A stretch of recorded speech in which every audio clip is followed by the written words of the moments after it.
Karno adalah pahlawan nasional Indonesia yang sangat berjasa dalam memperjuangkan kemerdekaan Indonesia. Beliau dikagumi karena kecakapannya memimpin Indonesia dan adanya dalam berdiplomasi. Tak heran, banyak orang yang masih mengenang beliau hingga kini. Bung Karno juga dikenang karena karismanya. Selain itu, Bung Karno termasuk sosok yang unik. Banyak sisi lain dari Bung Karno yang masih menjadi misteri hingga kini. Salah satunya adalah harta Bung Karno yang dipercaya sangat berlimpah. Sayangnya, harta tersebut raib entah kemana.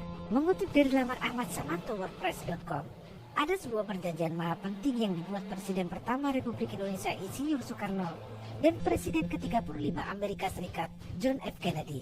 Konon, penembakan John F. Kennedy pada November 1963 yang membuatnya tewas secara tragis lantaran menandatangani perjanjian tersebut. Konon juga, penggulingan Insinyur Soekarno dari kursi kepresidenan wajib dilakukan jaringan intelijen Amerika Serikat, disponsori komplotan Zionis internasional yang tidak mau Amerika Serikat bangkrut dan hancur karena harus mematuhi perjanjian tersebut dan tidak rela melihat Republik Indonesia justru menjadi kuat secara ekonomi.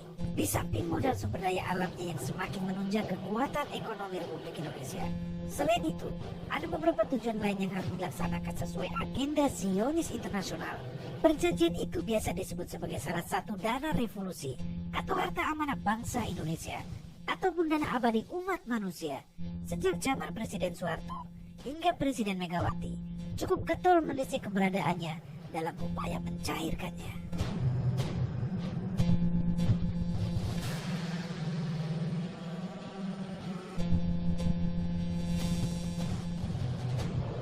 Perjanjian The Green Memorial Agreement Jenewa dibuat dan ditandatangani pada tanggal 21 November 1963 di Hotel Hilton Jenewa oleh Presiden Amerika Serikat John F. Kennedy beberapa hari sebelum dia terbunuh dan Presiden Republik Indonesia Soekarno dengan saksi tokoh negara Swiss William Fokker. Perjanjian ini menyusul MOU di antara Republik Indonesia dan Amerika Serikat 3 tahun sebelumnya. Poin penting perjanjian itu, pemerintah Amerika Serikat selaku pihak pertama mengakui 50% keberadaan emas murni batangan milik Republik Indonesia, yaitu sebanyak 57.150 ton dalam kemasan 17 paket emas. Sementara itu, pemerintah Republik Indonesia selaku pihak kedua menerima batangan emas itu dalam bentuk biaya sewa penggunaan kolateral dolar yang diperuntukkan pembangunan keuangan Amerika Serikat. Nilai emas tersebut setara dengan kurang lebih 24.700 triliun. Jumlah tersebut lebih dari cukup untuk membayar hutang Indonesia.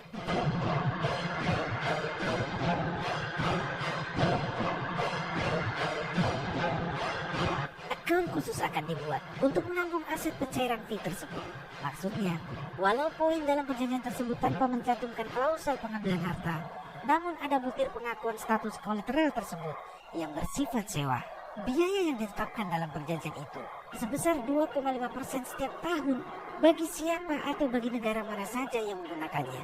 Biaya pembayaran sewa kolateral yang 2,5% ini dibayarkan pada semua akun khusus atas nama The Heritage Foundation yang pencairannya hanya boleh dilakukan oleh Bung Karno sendiri atas restu Sri Paus Vatikan. Sedang pelaksanaan operasionalnya dilakukan pemerintahan Swiss melalui United Bank of Switzerland. Kesepakatan ini berlaku dalam 2 tahun ke depan sejak ditandatanganinya perjanjian tersebut, yakni pada tanggal 21 November tahun 1965. Namun pihak-pihak yang menolak kebijakan John F. Kennedy menandatangani perjanjian itu, khususnya segelintir sekelompok Zionis internasional yang sangat berpengaruh di Amerika Serikat, bertekad untuk mengakhiri karir politik kedua kepala negara tersebut yang menandatangani perjanjian itu sebelum masuk jatuh tempo pada 21 November 1965 dengan tujuan menguasai akun The Heritage Foundation tersebut, yang berarti menguasai keuangan dunia perbankan. Berikut sepenggal kalimat penting dalam perjanjian tersebut.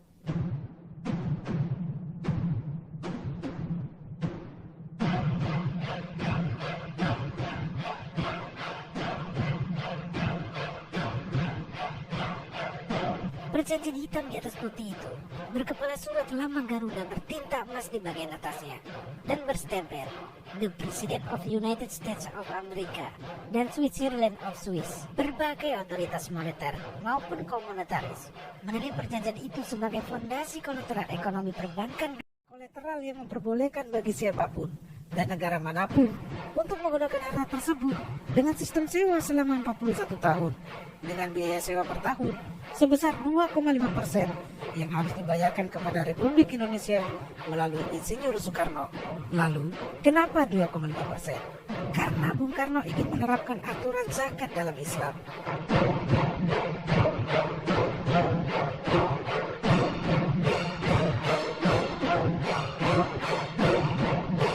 Pembayarannya sewa yang 2,5% itu harus dibayarkan pada sebuah akun khusus atas nama The Heritage Foundation dengan instrumennya adalah lembaga-lembaga otoritas keuangan dunia. Jika dihitung sejak 21 November 1965, maka jatuh tempo pembayaran biaya sewa yang harus dibayarkan kepada Republik Indonesia jatuh pada tanggal 21 November tahun 2006. Lalu, berapa besarnya? Kurang lebih 102,5% dari nilai pokok, yakni 57.150 ton emas murni, ditambah 1.428,75 ton emas murni, atau sama dengan 58.578,75 ton emas murni yang harus dibayarkan para pengguna dana kolateral adalah milik bangsa Indonesia. Mengenai keberadaan akun The Heritage Foundation, tidak ada lembaga otoritas keuangan dunia manapun yang dapat mengakses rekening khusus ini, termasuk lembaga pajak, karena keberadaannya yang sangat rahasia. Bung Karno tidak pernah memberikan mandat kepada siapapun. Artinya, pemilik harta rakyat Indonesia itu tunggal, yakni Bung Karno sendiri sampai saat ini.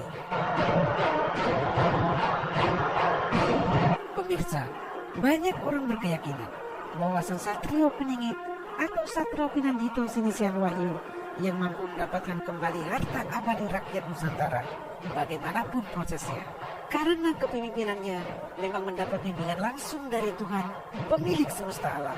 Semua harta itu akan diserahkan kepada negara yang dipimpinnya untuk dikelola demi kesejahteraan dan kemakmuran segenap pemilik sejatinya, yakni bangsa Indonesia. Hingga kini, kebenaran kabar mengenai harta Bung Karno tersebut masih menjadi misteri.